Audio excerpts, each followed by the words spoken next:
Turn to page 132 in your student books.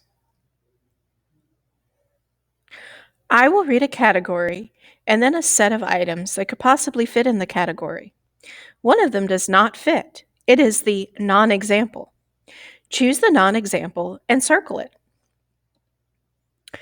The first list is about mammals: bat, lizard, tiger, and dog. Well, I know from Batty About Bats that a bat is a mammal, and I'm pretty sure that tigers and dogs are too, but a lizard isn't a mammal, it's a reptile. So I'm going to circle lizard. Let's look at the next set. These are supposed to be constellations: Big Dipper, Orion, Ursa Major, or Ursa Minor. I remember from reading Gemini the Twins that Orion, Ursa Major, and Ursa Minor are constellations, but the Big Dipper is not a constellation by itself, so I'm going to circle Big Dipper.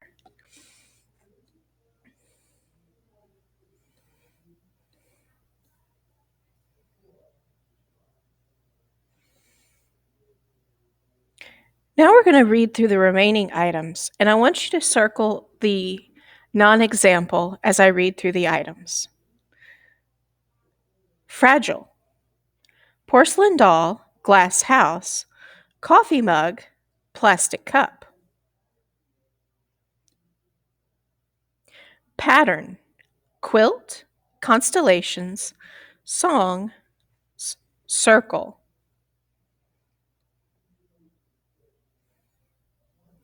Ancient: dinosaur bones, MP3 players, fossils, or mummies. Star: LeBron James, your teacher, Megan Fox, and Tom Cruise.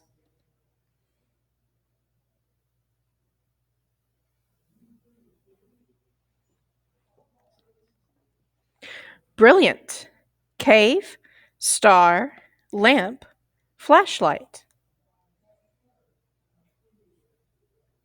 Expert: doctor, lawyer, baby, professional athlete.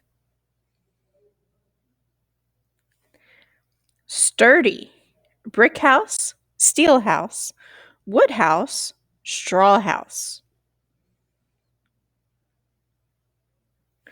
Mortal: teacher, mom, Zeus, dad.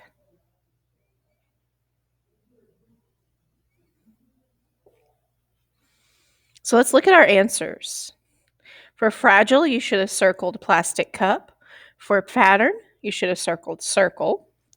For ancient, circle MP3 players. For star, your teacher. For brilliant, cave. For expert, baby. For sturdy, straw house. And for mortal, Zeus.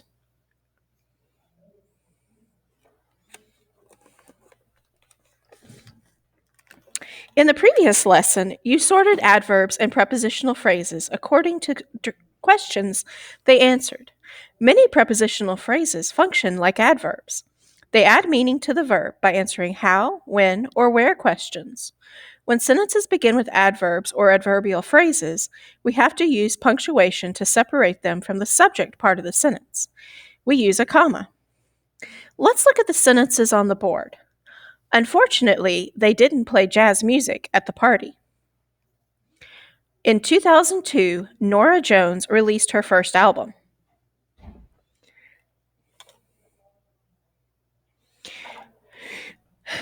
Unfortunately, in the first sentence, and in 2002, in the second sentence, function as adverbs or prepositional phrases that begin each sentence.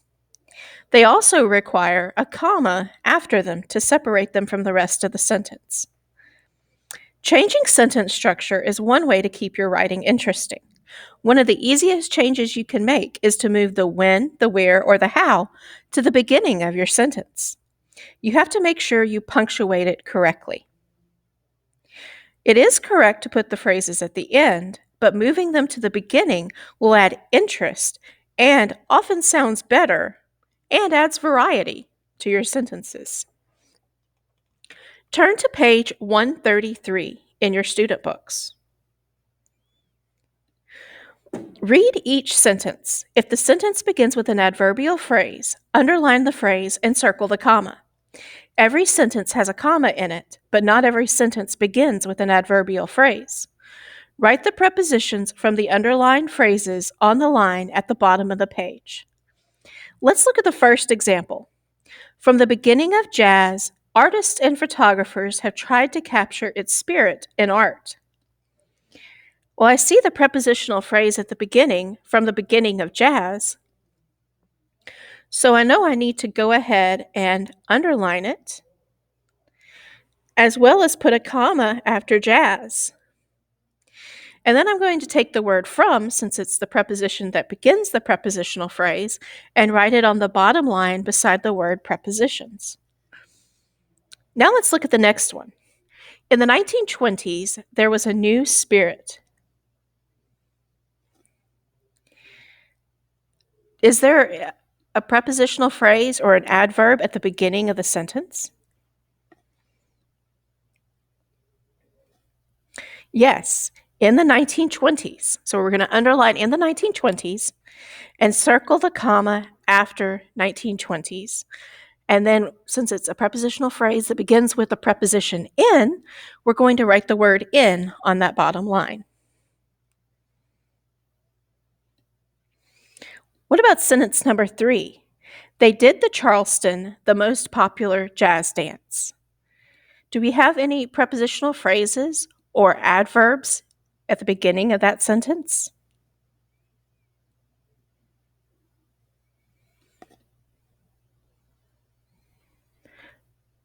No, we don't. We have a comma, but it's not to have a prepositional phrase or an adverb at the beginning of the sentence.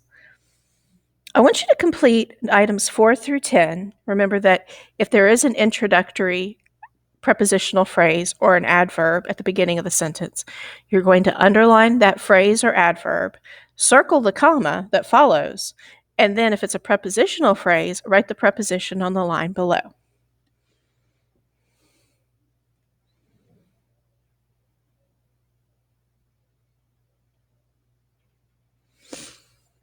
Now go ahead and look over your answers. Correct any of your answers that you missed. Be sure to put the prepositions on the line at the bottom of the page.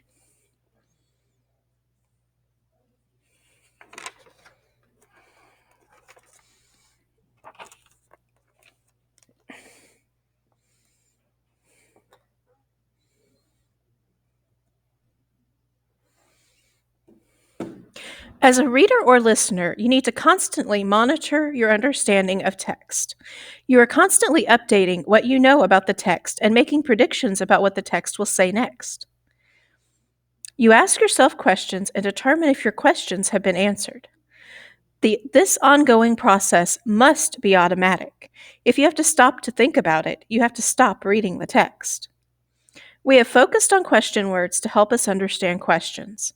Today, we will pay close attention to the other words in the question as well. The other words are very important to the question and will help you determine the correct answers. For instance, if I ask, "Do you go to school?" the answer might be very different from the answer to the question, "Do you like to go to school?" Notice that the question word is the same, but two additional words, like and to, totally change the question. Listen to the following questions. Determine what needs to be included in the answer.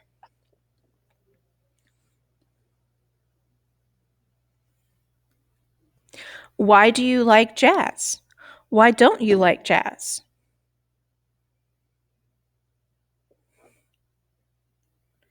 Where are you going? Where did you go?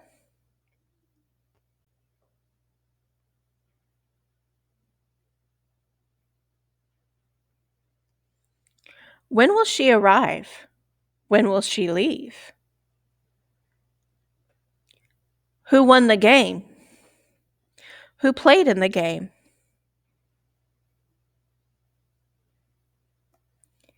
How do you feel? How does it feel? What is on the counter? What is under the counter?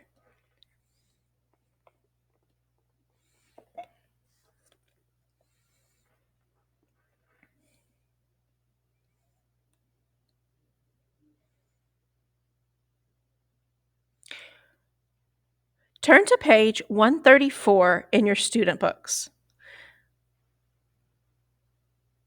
Let's look at the directions.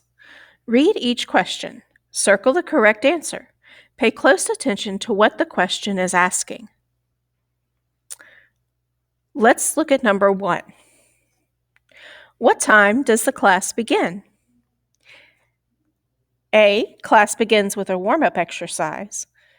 B. The class is very difficult. C. Class begins at 9 a.m. D. That is my last class of the day. So, I need to look at the question. The question asks me to look for a specific time, and it asks me to look for when class begins.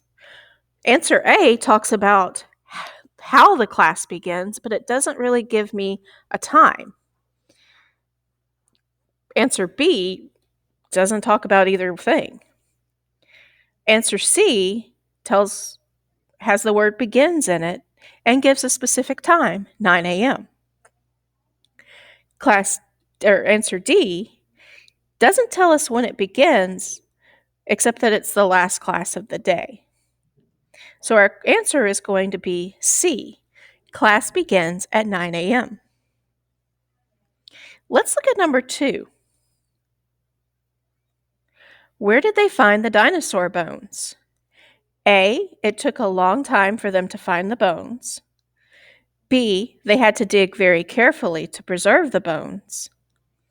C. The Tuareg tribe helped them find the bones. D. They found the bones in the desert. What do you think the answer is going to be to where did they find the dinosaur bones?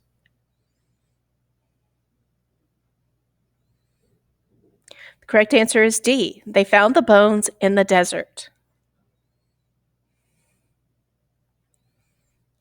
I want you to complete 3 through 6 on your own.